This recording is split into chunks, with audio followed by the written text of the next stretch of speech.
નર્મદા જિલ્લાને 302 કરોડના ખર્ચે 2 નવા આધુનિક પુલોની ભેટ મળશે। નાંદોદના ધારાસભ્ય ડોક્ટર દર્શનાબેન દેશમુખની રજૂઆતના પગલે આ પુલોની ભેટ છે। પુલને મંજૂરી આપતા જ પરિક્રમવાસીઓ અને સાધુ સંતો ભક્તોમાં આનંદની લાગણી છે। આ પુલ બનવાથી 11 જેટલા ગામોના 18,000થી પણ વધુ લોકોને મોટો ફાયદો થશે। નવા પુલના નિર્માણ માટે 302 કરોડના રૂપિયાની કામોની મંજૂરી મળી છે। કુલ 17 કિલોમીટરનો ફેરાવો ઘટશે અને સમય અને ઈંધણની પણ બચત થશે।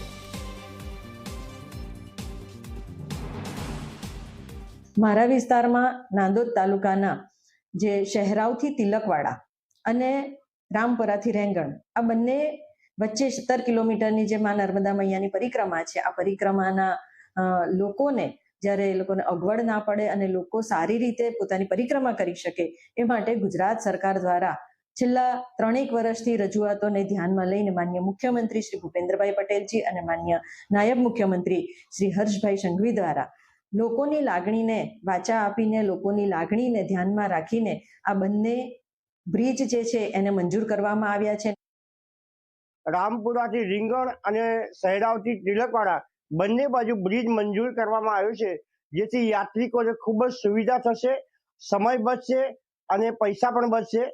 બંને બાજુ બ્રિજ બનવાના કારણે 15 લાખથી વધારે યાત્રિકોને આ ફાયદો થશે।